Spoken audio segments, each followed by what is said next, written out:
Bom, bom dia. Vamos começar então. Hoje eu vou falar para vocês sobre a internet das coisas. Talvez vocês já devam ter ouvido falar dessa palavra, né, que está virando um termo da moda. Ano passado, esse ano já apareceram várias notícias, né, nos jornais, nas revistas. Então, começando, né, primeira coisa, desses vários produtos aqui, todos produtos comerciais, o que esses produtos têm em comum?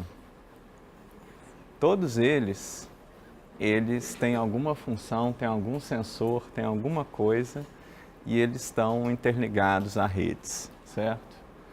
Então, para vocês terem uma ideia do tipo de coisa que existe hoje no mercado, e tem produtos aqui que nem são os mais bonitinhos, os mais caprichados, não. Começando com... Cadê o mouse? Mouse aqui. Começando com esse carinha aqui no canto. Não sei se vocês já viram. É o Fitbit. Ele é um sensorzinho que ele pega quantos passos vocês deram. E ele tem também esse mesmo sensor, ele consegue identificar quanto que você está dormindo, que fase do sono que você está. Então é bem interessante para você saber se você é uma pessoa ativa ou não. Ele tem vários sistemas, por exemplo, para falar quantos degraus você subiu, e aí ele tem um sistema meio de jogos. Você vai ser o... Como é que é? Eu estou subindo o Everest, aí você tem que subir 50 lances de escada em um dia. Tem coisas... Então é interessante para ver quanto que você está ativo. E, por exemplo, você descobrir que dia que você está dormindo mal, que dia que você está dormindo bem, de acordo com, por exemplo, sua alimentação, que horas que você dormiu, etc. Eita. Esse do lado aqui é uma frigideira, é um slow cook, conectado na internet. Então você, do seu celular ou do seu tablet, você pode mandar ele ligar para chegar de noite em casa e estar o seu jantar preparado. Do lado ali, esse relógio é um relógio que esse é da LG, se eu não me engano, e ele pareia com seu celular Android. Ele pode mostrar notificações para você do seu celular, certo? Que mais? Ele também mede seus passos, ele mede o seu pulso. Então, se você está fazendo um exercício, você pode acompanhar qual que é a sua evolução. E esse ainda é um pouco ruinzinho. Se a gente pega o relógio ali do Fitbit, ele te fala, por exemplo, qual que é a sua pulsação quando você está em repouso e quando você está fazendo exercício. Você pode identificar, por exemplo, quão saudável você é de acordo com a sua pulsação em repouso. Pessoas que fazem mais exercício têm uma pulsação mais baixa, então te indica isso. Do lado aqui é uma lâmpada da Philips, uma lâmpada de LED, que ela tem várias cores. Você pode mudar a cor dela de acordo com o que você quer. Então tem aquela aplicaçãozinha do celular. Você quer fazer, por exemplo, um jantar romântico, aí você escolhe um tom mais vermelho, mais rosa, coloca na sua luz, certo? Ele tem programações também, você pode falar, eu acordo 7 horas da manhã. Então, 15 para 7, ela começa a acender, certo? De forma progressiva e com um tom mais amarelo para você acordar como se fosse a luz do sol e acordar de forma mais repentina. Não repentina, né? Mas mais natural, você acordar mais motivado. E essa lâmpada aí é interessante porque ela tem um sistema que é uma API baseada em REST, que é pública. Você pode fazer o que você quiser com esse sistema. Então, por exemplo, tem gente que já criou o programa Luz de Festa, Luz de Boate. Você coloca o programa e ele fica piscando com várias cores para poder fazer a sua festa em casa. Tem essa balança aqui, uma balança que conecta na rede via Wi-Fi. E aí você tem na aplicação do celular, aqui do lado, você tem as informações do seu peso, massa magra, que mais? O IMC, está tudo ali, certo? Você consegue acompanhar a sua evolução aí. Passaporte brasileiro, ele já tem alguns anos, vários anos, que ele já é passaporte eletrônico. Então a gente tem um chip dentro dele, que ele consegue ser lido a curtas distâncias. Nesse chip a gente tem a foto, a identificação da pessoa, tem as digitais. Até foi inaugurado no Aeroporto Internacional de São Paulo um portal. Eu passei lá no início do ano, né? Como sempre estava desligado, mas ele está lá. Então esse portal, você pode passar o seu passaporte nele, já identifica que você é brasileiro, já faz os registros todos de entrada ou de saída, você passa e resolveu o problema. Então a ideia é diminuir o tempo que a gente fica nas filas. Aqui a gente tem um outro sistema que atualmente a gente tem só nos carros mais sofisticados desse estilo, que é o sistema sem fio, que você tem um sensorzinho na roda do seu carro e ele vai falar para você se a pressão do pneu está adequada ou não. Então ele mede a pressão do pneu, ele informa uma tela aqui, certo?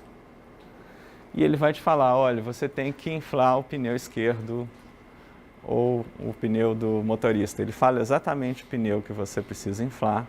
Excelente se você está na estrada, passou num buraco e não viu que o pneu furou. Foi, por exemplo, um furo pequeno e o pneu está esvaziando devagar. Ok? Isso aqui, como eu falei, né, sistema sem fio para carros mais luxuosos, mas os carros mais baratos também, eles têm isso, só que é a partir da quantidade que a sua roda está girando. Então, se ele vê que todas as rodas estão girando uma certa quantidade de revoluções por minuto e tem uma outra que ela está infinitesimalmente mais ou menos, ele sabe que aquela roda ali ela está diminuindo a pressão, ok? E ele te avisa. Essas câmeras, então a gente tem essas câmeras aqui que são para... A gente tem câmeras de segurança, nós temos câmeras também para teleconferência, todas ligadas na internet, certo? Então existem câmeras desse tipo que você pode ver da sua casa o que está acontecendo. Inclusive você pode marcar áreas que se tiver movimento nessa área, a câmera manda uma mensagem para você. Então, por exemplo, estou esperando uma encomenda no correio. Ela manda mensagem para mim que o carteiro está lá e ainda tem um microfone, eu falo com ele, olha, volta outro dia, certo? E tem esse sensor aqui, que ele é mais genérico, mas é uma empresa espanhola, Libelium, que ele tem esses sensores aqui, são modulares, você pode conectar o que você quiser, a prova d'água, a prova de tempo, e você tem aplicações das mais diversas, aí, monitoramento de rios, monitoramento ambiental, várias coisas, ok? Então, vocês podem ver que tudo isso são produtos comerciais, que você encontra para comprar, alguns mais caros, alguns mais baratos, certo? E eles têm processadores embutidos, sensores, alguns têm atuadores, então você consegue atuar no meio, e conexão sem fio. Essa conexão ela pode ser ou não a internet, dependendo da utilidade dele, do que você quer fazer, certo? Então, esses tipos de aparelhos que a gente está vendo hoje, que estão surgindo, que estão ganhando muita atenção, é o que a gente chama de internet das coisas. É a ideia de ter dispositivos cotidianos que eles estão ligados à internet e que eles estão facilitando a nossa vida, certo? A coisa mais legal que eu acho da internet das coisas é o fato de que, da mesma forma que hoje a gente não vê uma empresa sem um sistema de controle de estoque, sem um sistema de gerenciamento de processos, que ele dá várias informações do negócio, você consegue quantificar como que está o seu negócio, como que está a evolução dos seus processos, a gente vai poder fazer as mesmas coisas para fenômenos naturais e para a nossa vida. Okay? Então imagina se eu tenho todos esses sensores, eu poderia falar, por exemplo, se eu estou saudável ou não, quanto que eu estou dormindo. Eu posso abrir um aplicativo, mostrar para o meu médico e falar, olha, está aqui, ó, eu sou um cara ativo, o que está acontecendo? Por que eu estou com essa doença aqui? Certo? Ou, por exemplo, descobrir coisas que a gente descobre só a idade vai chegando, a gente fica com memória ruim, mas, por exemplo, eu durmo mal quando eu como tal coisa. Como é que eu vou saber isso? Como é que eu vou guardar que dias que eu dormi mal? Ok? Eu tenho que lembrar, mas se eu tiver um aplicativo que me fala isso, então, por exemplo, eu durmo mal todo domingo. O que eu faço domingo? Domingo eu vou na casa da minha mãe comer uma feijoada. Então feijoada não está legal para mim, certo? Essas coisas são interessantes, porque a gente consegue viver melhor, certo? Bom, e por causa disso, né, tem grandes investimentos no mercado, investimentos de pesquisa, e existem previsões, certo? Isso aqui é uma das previsões de que, se a gente olhar o tráfego da internet, a gente vai ter uma situação em que o tráfego da internet vai ser muito mais de coisas falando entre si do que de computadores e de pessoas. Então imagine, se eu tenho um sistema desses que está medindo meu peso ou que está com uma câmera de vigilância, esses sistemas eles estão transmitindo dados o tempo todo, e a ideia é que a gente vai ter muitos dispositivos. Okay? Então o tráfego realmente ele vai ser dominado por esses dispositivos. É até interessante, eu estava numa conferência há 2 anos atrás, e aí o cara fez um levantamento. Quantos dispositivos vocês têm? Vamos ver se está parecido aqui. Quantas coisas com endereço IP que vocês têm aqui? Então imagina celular, tablet, notebook. Vamos ver, quem tem uma? Ok, poucas pessoas. 2. 3. Olha, a maioria está em 3 já. 4. Vamos ver, até onde que vai? 5. Tem alguns com 5 aqui. Quem mais? 6. Quem dá mais? 6. 7. 7 não, né? Então 6 foi o número limite. 6 coisas com endereço IP com conexão à rede aqui, né? Na conferência a gente chegou a 4, se eu não me engano, que era o típico. Então um tablet, um celular, um notebook e às vezes mais alguma outra coisinha. Então vejam que a coisa já está ficando extremamente popular. E pensando nessa tendência, nós vamos ter muito mais coisas do que pessoas realmente. E quando a gente tem uma situação em que o mercado ele começa a adotar, né, a gente sempre tem a tendência de diminuição de preço, de produtos mais eficientes. O que a gente vai ter então vai ser uma explosão. Então existe essa expectativa aqui, que a internet começou, né, os computadores começaram com poucos computadores grandes e muito caros, eles foram barateando, então a gente teve a primeira revolução que seriam dos PCs, depois vieram os dispositivos móveis, né, como é que chama, gente? Os palmes, que foram os primeiros, depois o tablet, etc. E depois nós vamos ter as coisas. E tem gente que até fala que no futuro até a poeira vai ser inteligente. Que a gente vai diminuindo tantos dispositivos que poderia ter essa situação. Certo? Por exemplo, sei lá, jogar sensores no rio para poder identificar a informação, identificar como é que estão os poluentes, certo? E aí essa poeirinha vai comunicando entre si, ok? Mas a ideia é que antes a gente falava que surfar na web era desse jeito, né? Aí futuramente surfar na web vai ser assim. Okay? Então a gente vai mudar um pouco o paradigma, né, do que vai ser a internet. Bom, algumas aplicações então. Primeiro vamos falar de aplicações para vocês verem a quantidade de coisas que nós temos. Acabou que naquele primeiro slide estava mais focado em coisas domésticas, né?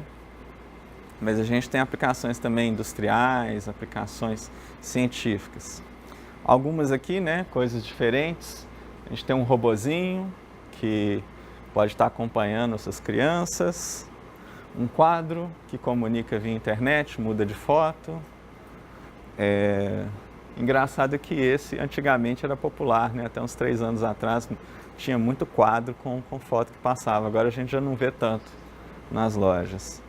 Tem a coleira do cachorro. Então você pode acompanhar onde que o seu cachorro está. A babá eletrônica. Aqui tem, né, de novo, a balança. Agora coisas novas. Internet das coisas na indústria e no campo. Então, a gente tem sistemas de controle de estoque.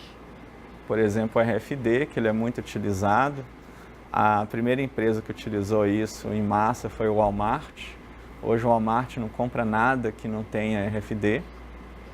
Então ele tem que entrar no armazém com RFD, certo? E aí você consegue acompanhar onde que os produtos estão em todo o processo de produção, ok? O RFD é extremamente utilizado também em outros setores. Então, quem corre aqui sabe que você ganha um chipzinho que coloca no tênis para poder pegar o seu tempo. Esse é um chip RFD. Os aeroportos de Portugal, eles colam um chip RFD na sua mala para saber onde que ela está no aeroporto. Então são várias utilizações. A gente tem outros sensores aqui também, por exemplo, aqui é um sensor sem fio, que ele está em um braço mecânico na produção para poder acompanhar onde que o seu produto está. Nós temos sensores como esses aqui, que você pode conectar num alto-forno ou conectar em alguma coisa da sua fábrica, um processo qualquer, e você vai acompanhar o que está acontecendo, certo? Ali é um sensor de temperatura para um alto-forno. E a gente tem também os sensores na agricultura. Ok? Então aqui é um sensor que, por exemplo, ele está medindo chuva. Ali, pela cara da planta, não dá para saber o que é. Eu não sou muito chegado ao campo, né?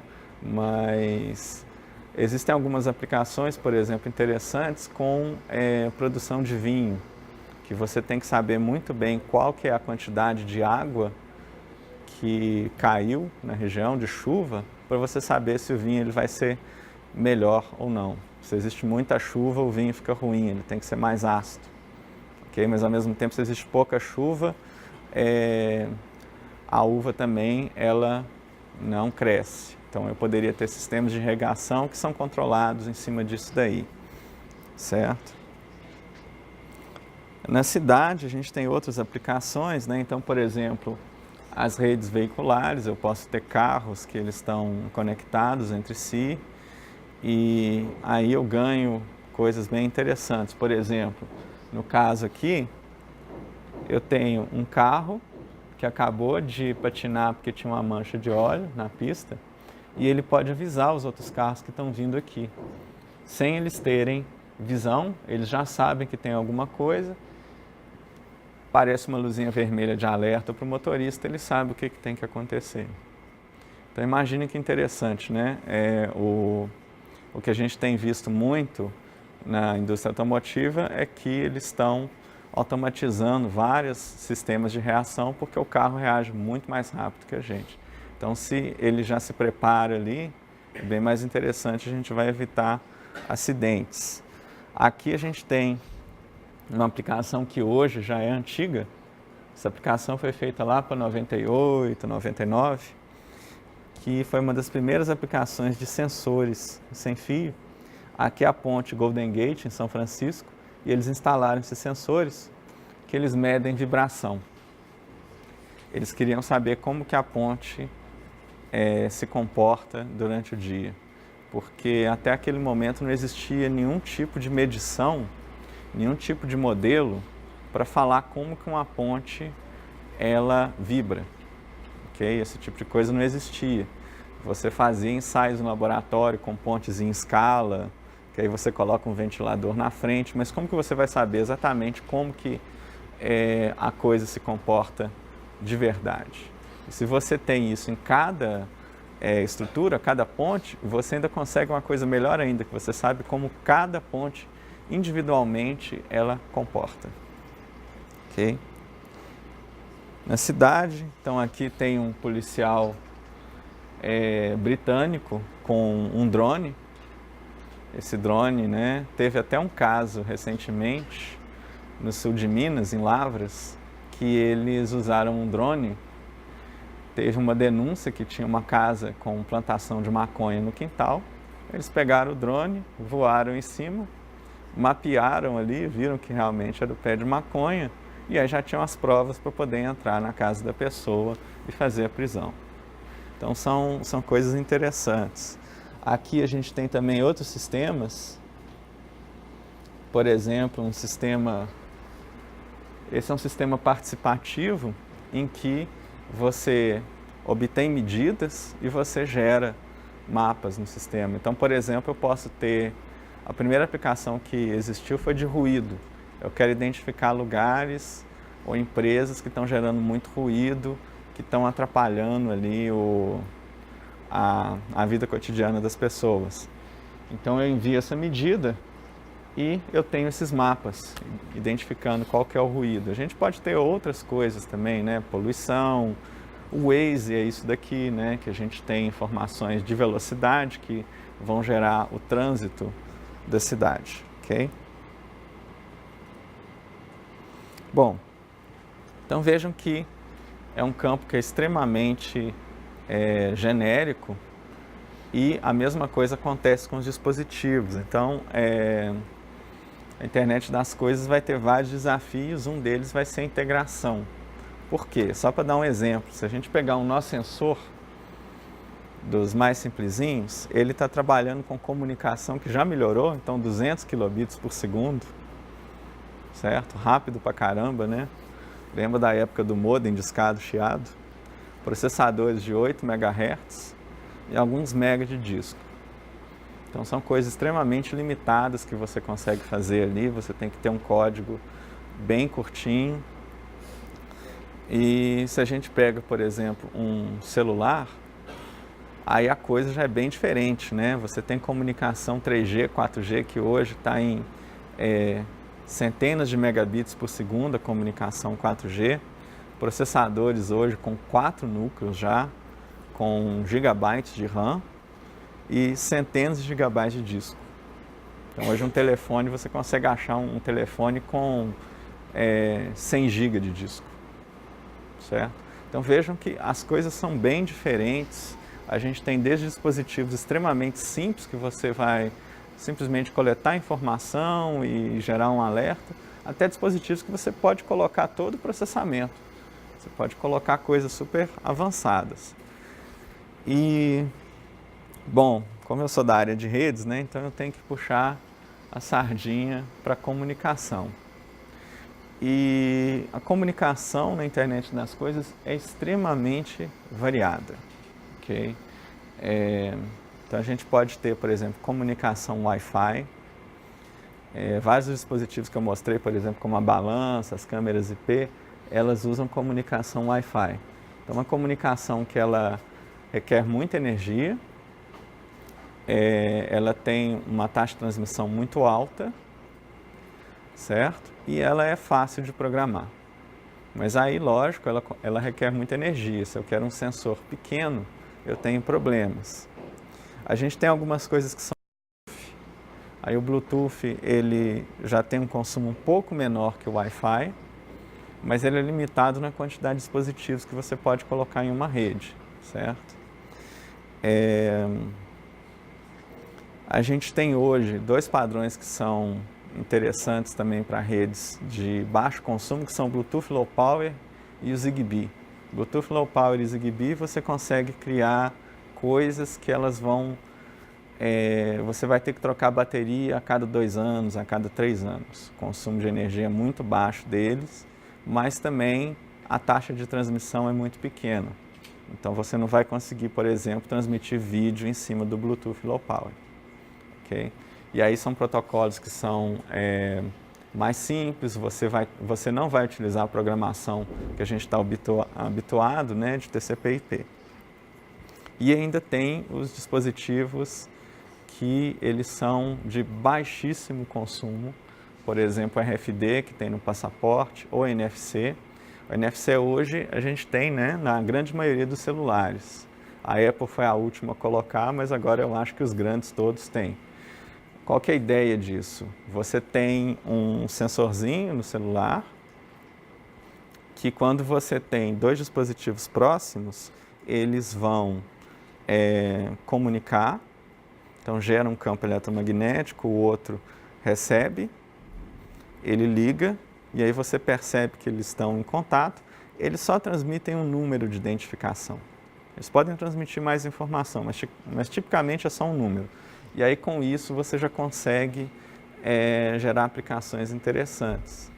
Por exemplo, eu acho que é um celular da Sony, que ele tem uma pulseirinha que se você está perto do celular, você não precisa digitar a sua senha para poder destravar o celular, porque você está perto. Agora, se a pulseira está longe, então significa que pode ser uma outra pessoa tentando usar, ele já está travado, ok?